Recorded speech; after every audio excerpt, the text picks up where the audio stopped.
¿Qué fue la primavera árabe?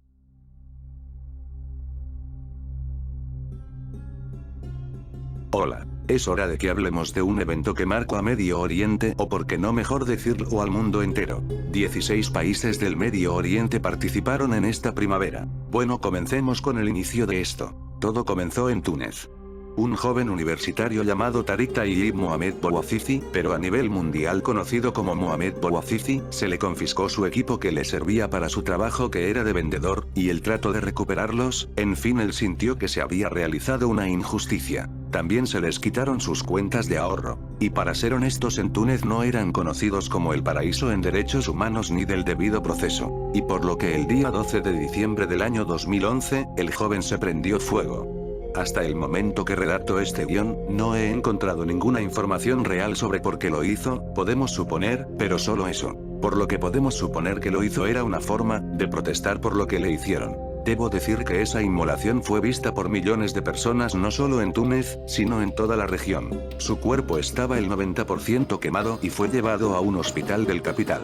Hasta fue visitado por el presidente que aún gobernaba, que era el señor Zine El Abidine Ben Ali. Para quienes no sepan, este señor gobernó desde el año 1987 hasta 2011. Era un dictador.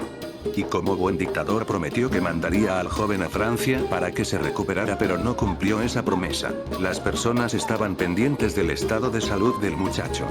Pero pasó que quizás el mismo muchacho no pensó que sucedería, y es que las personas comenzaron a marchar pidiendo más derechos y más democracia en Túnez. No parecía ser marchas extraordinarias, pero todo cambió cuando el joven murió el 4 de enero del año 2011, la sociedad tunisia se quebró. Las personas se sintieron identificadas con ese joven. La falta de democracia, violaciones de derechos humanos, un estado de derecho obsoleto. En fin, todos se enojaron y comenzaron a pedir salida del dictador. De ahí se derivó a un golpe de estado que tuvo que salir huyendo a Arabia Saudita, que por cierto falleció el día 19 de septiembre del 2019. Pero pasó algo impensable: por primera vez en la región pedía democracia. Y es que desde 1970, se había creado unos regímenes opresores y teocráticos en esa región, que Túnez no era el único que debía hacer cambios radicales. Por lo que Túnez encendió la chispa que necesitaban. El 25 de enero del año 2011, se iniciaron protestas en Egipto, donde se pedía la salida del dictador de Hosni Mubarak, que había gobernado desde el año 1981 hasta ese año. Y se logró hacer que él renunciara el 11 de febrero del 2011. El próximo país que sufrió la primavera fue Yemen. El 16 de enero del año 2011, se iniciaron protestas en Yemen, en contra de la dictadura de Ali Abdullah Saleh, que había gobernado desde el año 1990. Y el trato de frenar las protestas con reformas constitucionales, en serio trato, pero al final tuvo que salir del poder en el año 2012. Y fue asesinado el día 4 de diciembre del 2017 en Sanaa. Otro país afectado por la primavera árabe fue Libia.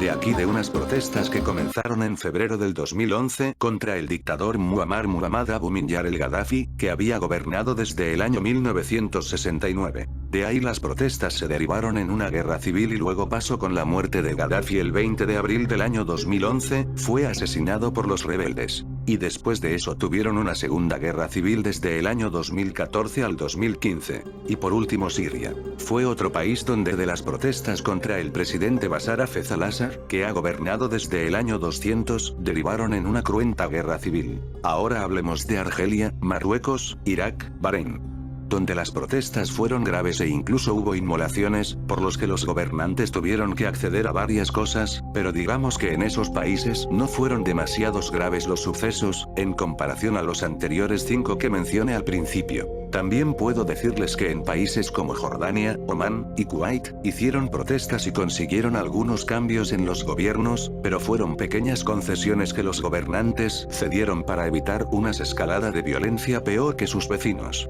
¿En qué países hubo solo protestas pero no cambios?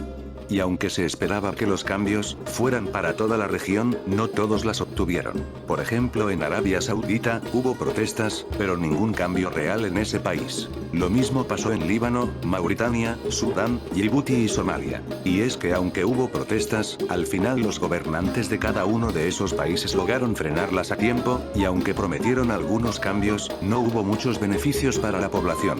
¿Cómo se esparcieron? Redes sociales. Las redes sociales influenciaron mucho, ya que permitió que las personas debatieran sin miedo, que pudiera organizarse de forma más efectiva. Por lo que explicaría por qué el 25 de enero del 2011 en Egipto se trató de bloquear Twitter. Aunque siendo honestos, se ha sobrevalorado mucho, ya que la mayoría de esas poblaciones aún usan los medios de comunicaciones tradicionales como televisión, radio, entre otros. ¿Cuáles son las consecuencias? Hubo varias consecuencias. Varios de esos países exportan petróleo, por lo que el aumento del barril fue grande. Otra consecuencia fue que la influencia de Estados Unidos en la región se disminuyó. Otras es que las monarquías autoritarias como la de Arabia Saudita se fortalecieron, y es que varios gobiernos se fortalecieron o cayeron. En algunos países los cambios nunca llegaron. Incrementaron las tensiones entre Arabia Saudita e Irán. Y por cierto, Irán sacó mucho provecho de esa primavera árabe, ya que logró fortalecer su régimen así como aprovechó el debilitamiento de sus rivales. Los kurdos solo lograron fortalecerse y unificarse, pero no pudieron lograr un estado propio. Mientras que las mujeres en esas regiones, al principio se esperaban que estas protestas produjeran cambios reales para todas las mujeres, pero hasta la hora de publicación de este video, no todos los países que la sufrieron han hecho cambios reales para expandir los derechos de las mujeres de esas regiones. Es más, Túnez es el único que ha producido cambios reales para las mujeres y más libertades para estas.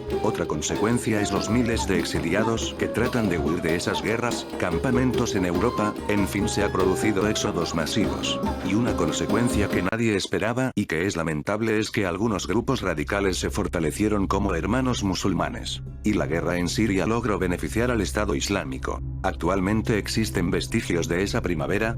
Sí. En Siria, aún tiene una guerra civil. En Yemen tiene una terrible crisis humanitaria. Aún hay personas que tratan de huir de esas regiones. En esas regiones aún poseen una inestabilidad política grande. Ya que siendo realistas, aunque se derrocaron gobiernos, no significó una mejora real en la vida de los ciudadanos en esos lugares. ¿Hipocresía de Occidente? Y es que Occidente, sus reacciones en especial de los gobernantes fue tibia, sin mencionar la hipocresía de algunos de ellos que antes de la primavera alababan a esos gobiernos y después alababan esos golpes de Estado. Conclusión: la primavera árabe ha fracasado. Se esperaba mucho, pero al final no logró obtener los beneficios reales para la gran mayoría de población del Medio Oriente. Y las consecuencias negativas aún prevalecen y las positivas son pocas. En fin, esperemos que algún día tengan beneficios reales en esa región. ¿Y tú qué opinas? Comenta, dale like, comparte este video, suscríbete a mi canal como a mis redes sociales. Hasta la próxima.